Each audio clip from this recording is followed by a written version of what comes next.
Welcome to By the Numbers. I'm your host, Kevin Tocci, and this informational program will look to help you understand and share information when it comes to finances, whether it's the local town departments, a municipal budget, how education is funded, and how the state puts together its fiscal year budget for the Commonwealth. Now, the mission of the show, that's to speak with local stakeholders and hear their perspective or concerns on their community's financial picture. Today's guest is Town Administrator for Whitman, Mr. Frank Lynam. Mr. Lynam, welcome to the program. How are you? Thank you. I'm doing well. I see you have all kinds of information and good news for us. Well, 'tis the season. 'Tis the season. Well, just again, for folks who don't know, we know that you are a valued member, not only as somebody who works for the town of Whitman, but you're also a resident, a concerned citizen as well.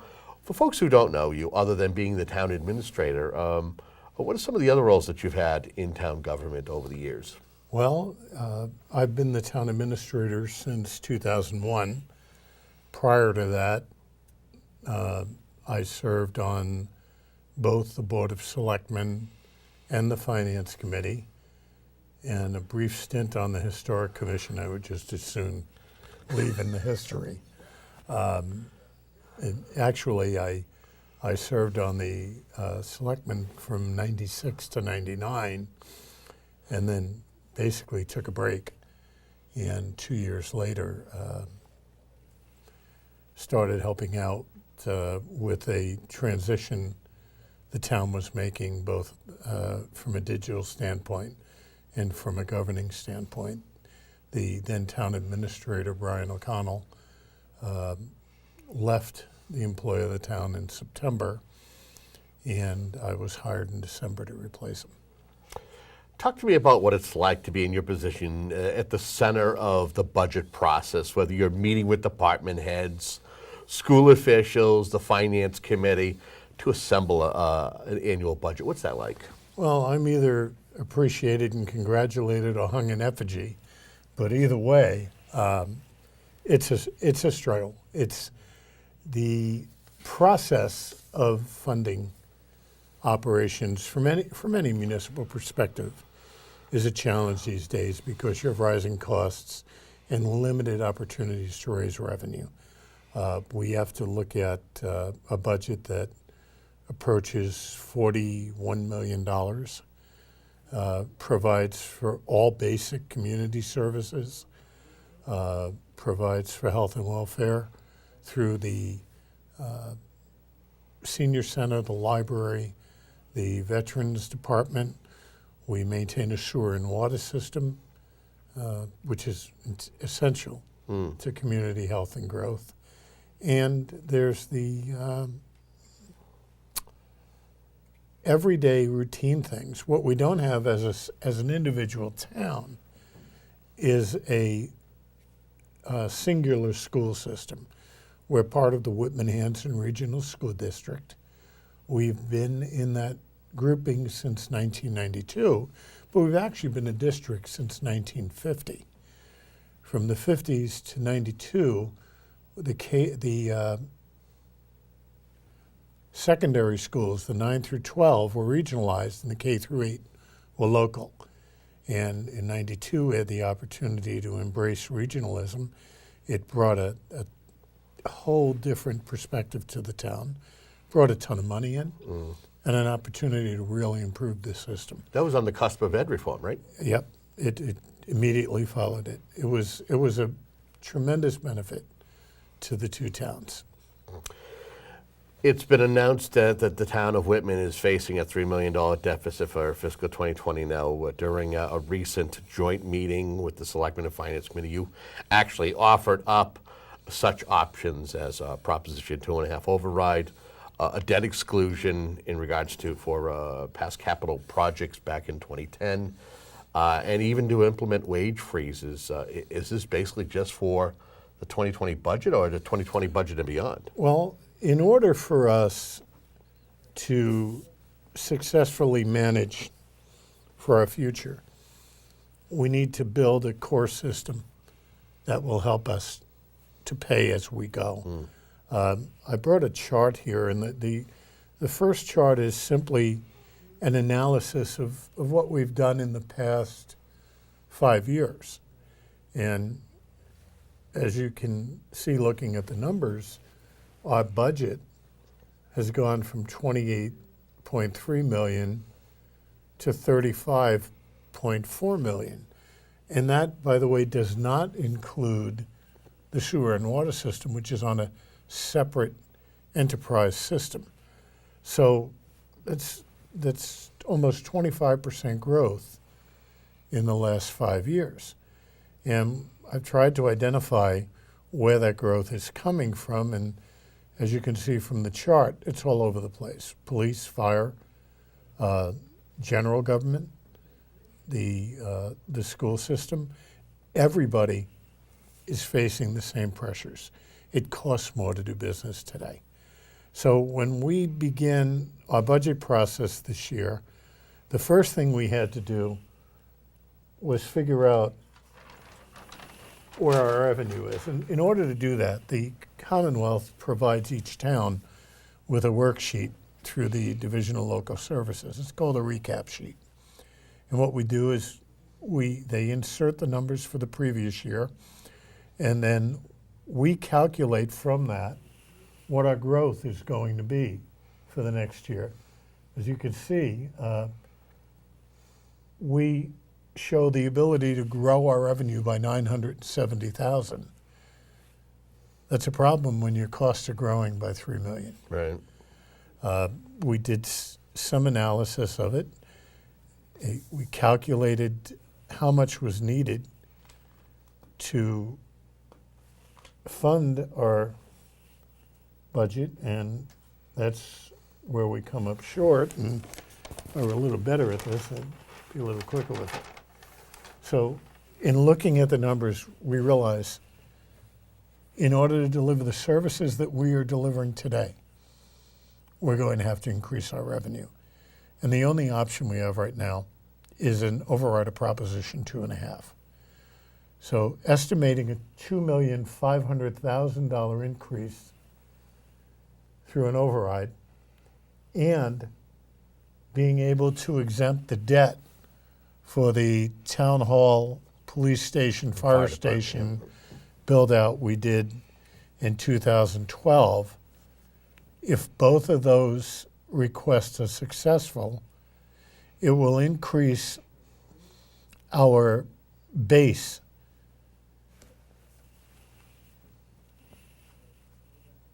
to $4,413,000. After meeting the debt payments we currently have and the other obligations, we're left with $1,292,000 for appropriation. Now that doesn't sound like much, but when you consider the fact that the budget that we've shown is the working budget, not the total operating cost, it becomes really significant.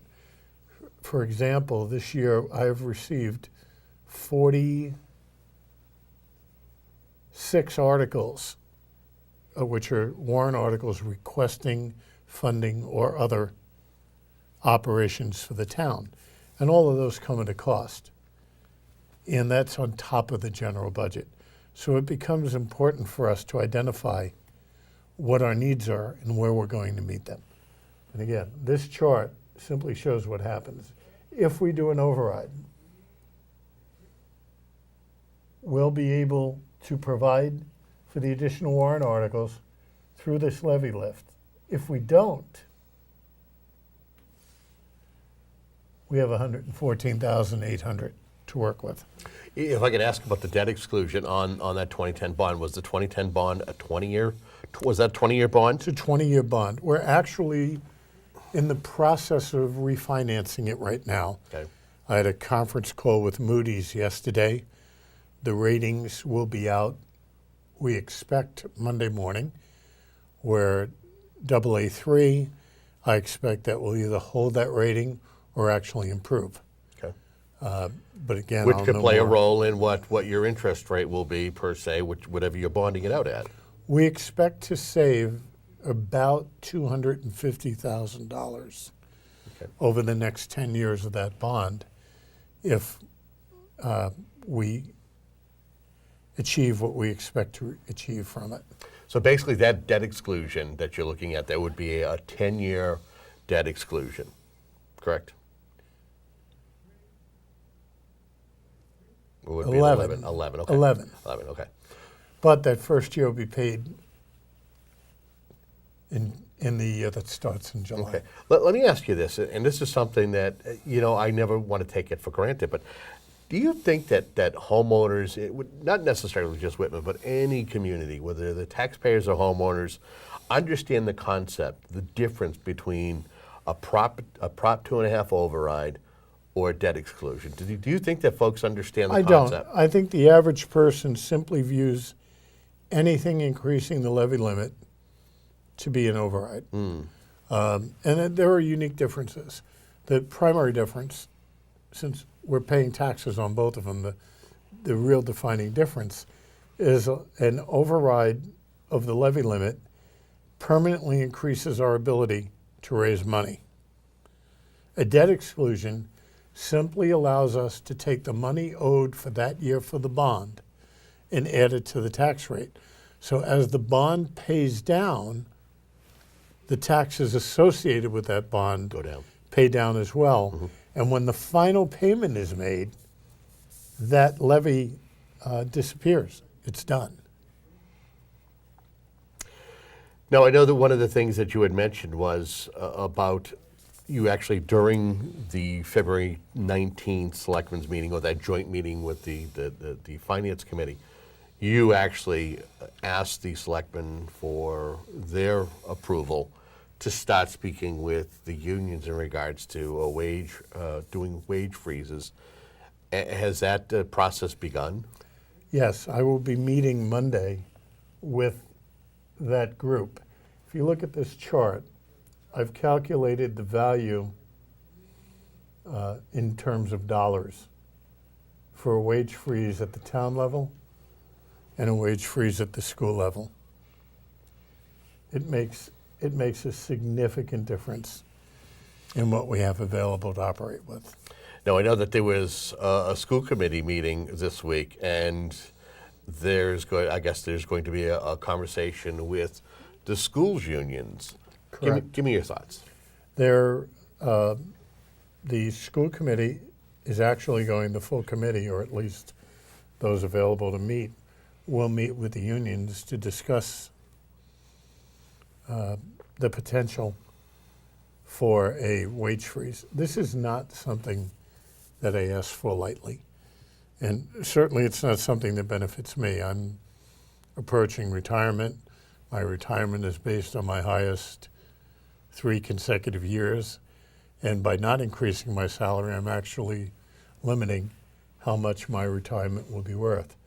But it's important to the town to show that we have an ownership interest in this process.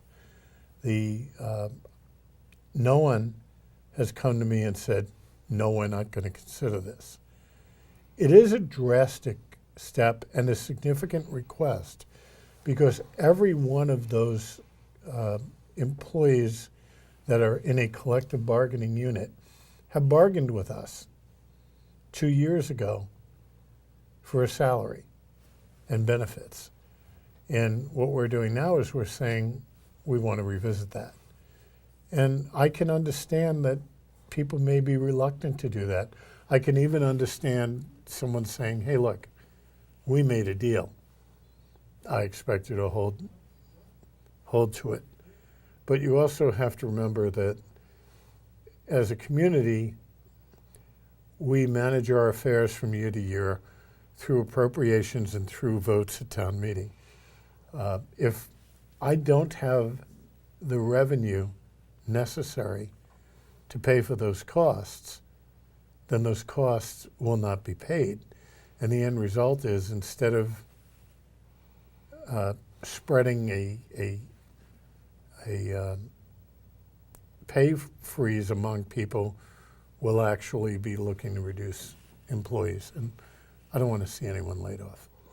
Yeah, it's interesting you mentioned that. I know that it's also been discussed that a questionnaire that was put together last year during a community forum, Bridgewater State University was a part of this, Collins Center, and some of the information that came back is that folks like the services that they're receiving, that folks are, they're happy with what they're paying, but don't realize that maybe you can't, that there has to be some kind of an adjustment, that what you paid 3 or 4 years ago doesn't necessarily mean that you're going to pay that now and moving forward.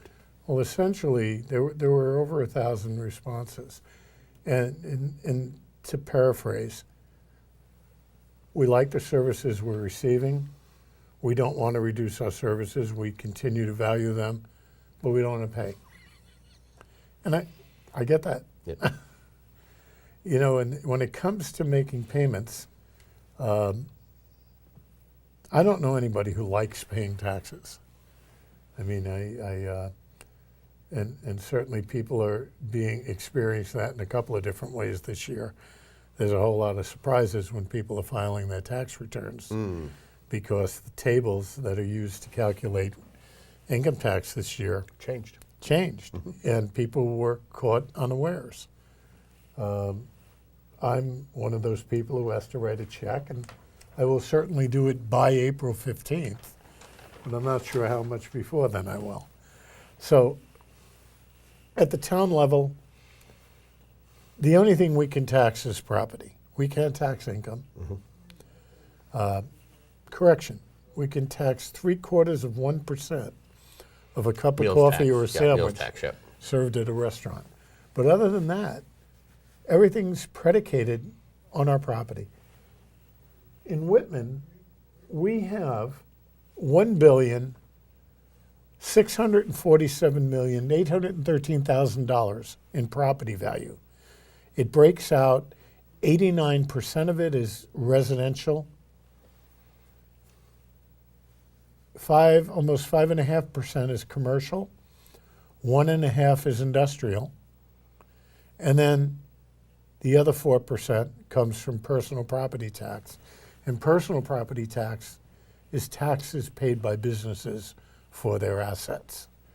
So when you break it down, $25,510,000, if people agree with what we're asking for, will be the new tax on personal real estate. It's currently $24,849.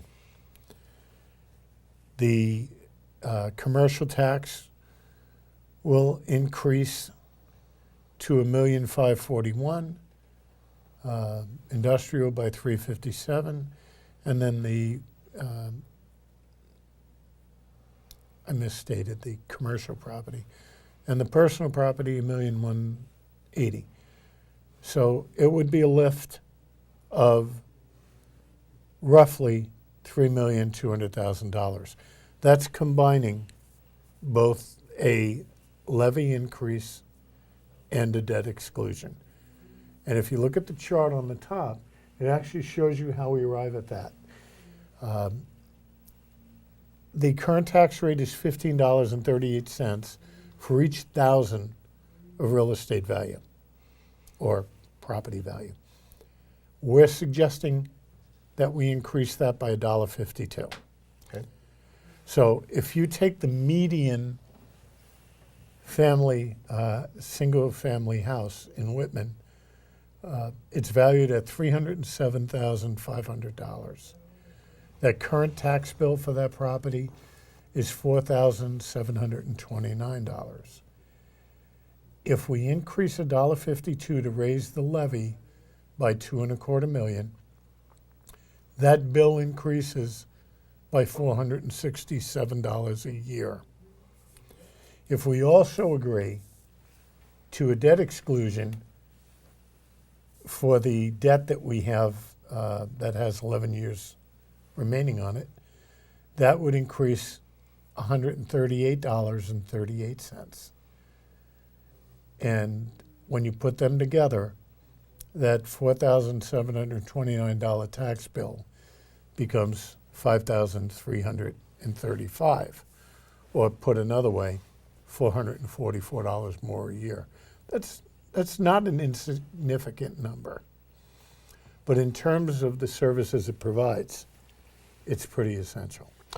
You're talking about a community that has struggled over the years to pass a Prop 2.5 override or a debt exclusion.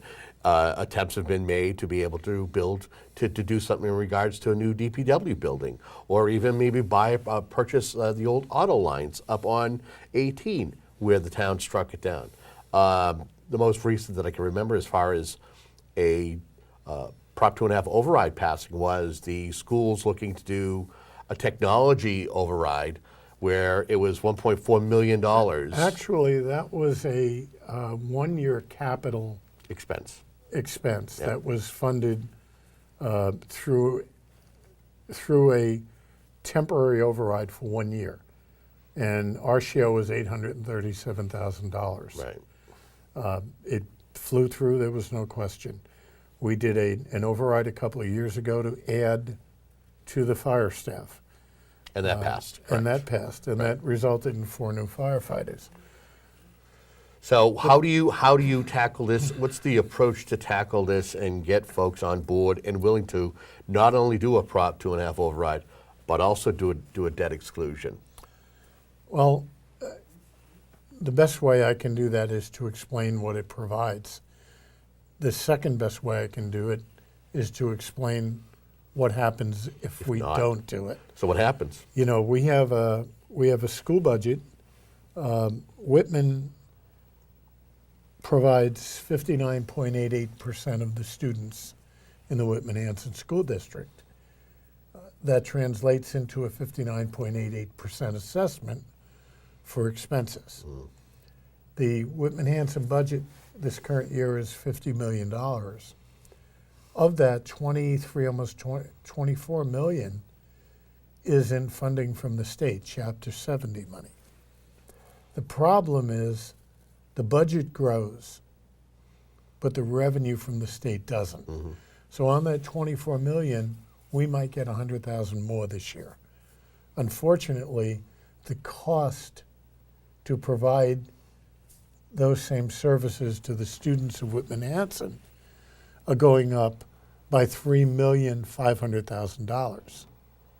And once again, we own 59.88% of that. It would be devastating to the schools. If we have to operate within the confines of 2.5, there will be significant reductions in school funding. There will be significant reductions in town services because all of these things cost money. I keep hearing the question as to a capital plan. Does Whitman have one? Why doesn't it have one? Talk to me about the importance of having one, or if it can't be created for a simple reason. Well, if you look at our history over the last, let's just pick a number, the last 6 years, mm-hmm. you will see that every year we have identified and prioritized the capital expenditures that were supported by a vote of town meeting. A capital plan is a significant piece of total planning for a budget. It gives us a lens to look ahead. Typically you hear it's a 5-year plan. There's no magic to 5 years. It's just to try and predict beyond 5 years. It's tough. It's not practical. Sometimes I'm not sure that we can predict beyond 2 years. The variances in revenues and needs vary so greatly that what we plan today may be obsolete 6 months from now. We have done this capital process very informally. We have a committee that has met over the last 2 years looking at and making recommendations on capital spending, which in turn went to the Finance Committee. The Finance Committee has played the primary role in recommending capital spending over the last several years. I can remember a few years ago, probably 4 years ago, meeting with the then Capital Advisory Committee and saying, look, folks, we want to identify a sum of money that you can work with in order to make recommendations. That sum at the time was something less than $250,000. And the committee said, we can't work with that because our priorities are greater than that. And that's true today. I mean, if I had to look at one of the most pressing capital needs right now, it's to replace a decrepit building that our DPW works in. But we've brought that forward in two different flavors. And needless to say, it didn't gain the support it needed. We did have a town meeting vote that supported constructing a building, and when it went to the ballot, it died 3-1. People vote with their pockets as much as they vote with their hearts. So we have to be able to put together a outline that explains to people what we need, why we need it, and why it's important. Now, a capital plan will help that because it'll show a history of priorities. And despite all the comments to the contrary, we are building that plan. I recognize that the town did not have the necessary financial support in terms of planning to put this together. So we applied for and received a grant from the Community Compact to fund hiring a group to assist us in creating both a long-term budget plan and a long-term capital plan. That is, we have signed contracts. That plan is underway, despite demands by some people to have it in place before town meeting. I don't think that's going to happen. It takes a lot of time and a lot of effort, but we are developing it, and it will be there. It depends on whose timetable. Again, you are watching by the numbers, and as I've stated from time to time during these programs, the format is, try to do a 30-minute conversation with each individual guest, depending on where we get to in the point of the conversation. Some of them run a little long, and I predict that this is going to run a little bit long because there's some very important information that we are attempting to share with our viewers. So if you stay with us a few minutes longer, as our guest, Frank Lynam, is kind enough to kind of discuss some of the things that are going on at this moment with the pulse of the town of Whitman's finances. I have to ask in regards to the schools and their annual assessments. And I know the past few years there have been significant, and it's not necessarily the 3 or the 4 or the 5% ask, but we've seen it where it's larger incremental numbers. Can this trend continue and still try to get your community's financial house back in order? I think the simple answer to that is no. We've talked about that. Certainly the last couple of years have been backbreaking for the town. Now, there's an expression that I think really fits. Good communities make good schools. Good schools make good communities. We're tied hand in hand. It's our obligation to provide the best opportunity for education to our children that we can in order to equip them to be productive citizens in the future. But education is very expensive. Unfortunately, when we're limited to growth at a rate of perhaps 3.2% a year, and budgets start growing at the rate of 5, 6, or 7% a year, it doesn't take a math major to figure we're going to have problems. When those percentages are significantly higher, it's devastating for us.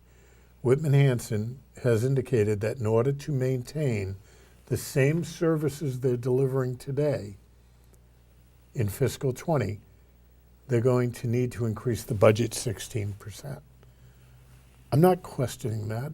If that's what the cost is, that's what the cost is. The question is, how do we pay for it? And if we do that, where does that leave us next year? Part of our planning from day forward is, what do we see for the future? If we manage to put a plan together today to meet those needs, how do we ensure that we're going to be able to continue to meet them tomorrow? And that's a big question mark right now.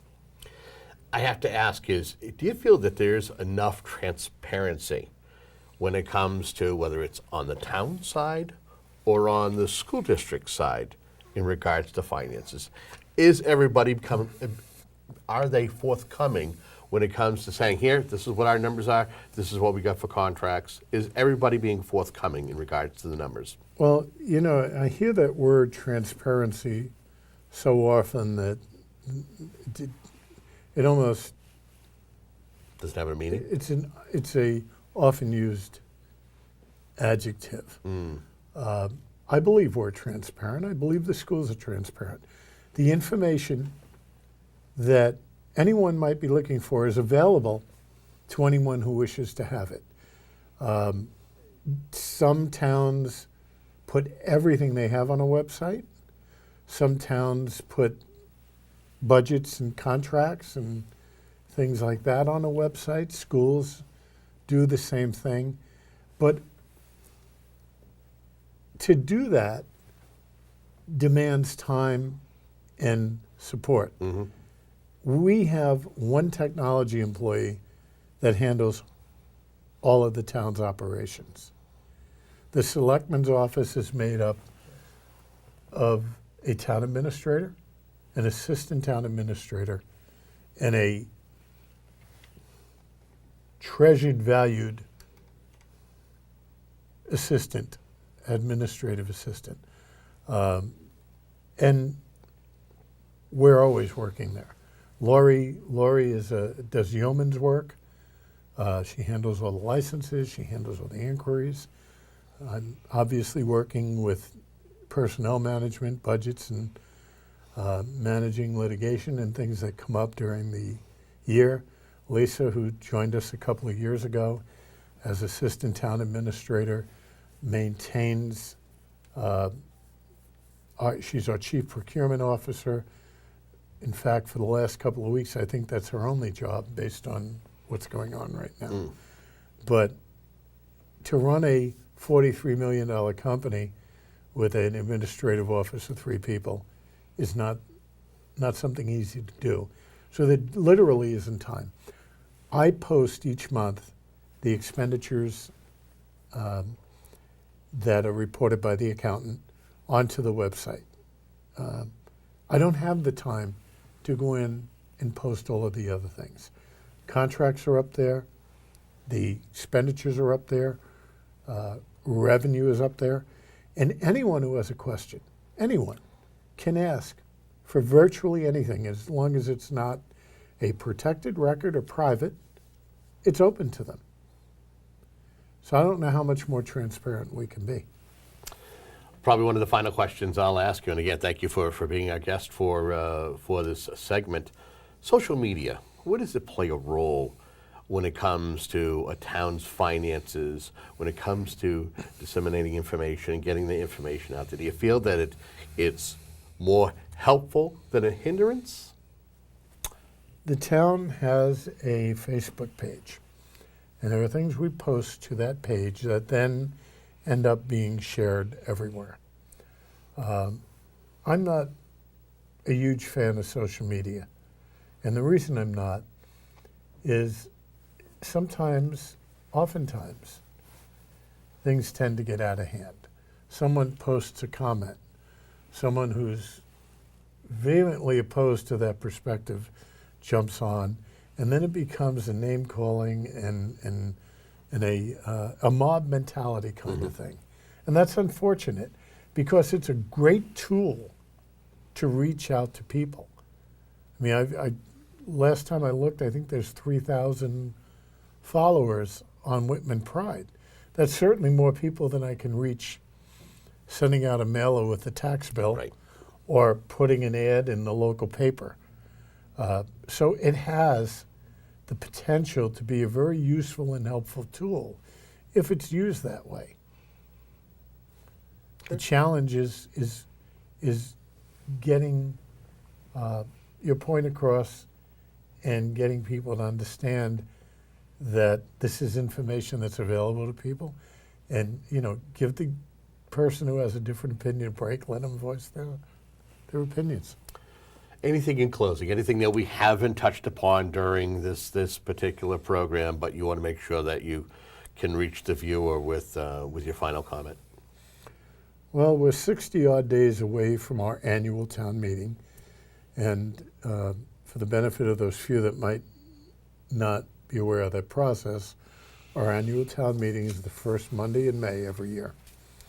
That's followed by our annual election, which is the third Saturday of each year.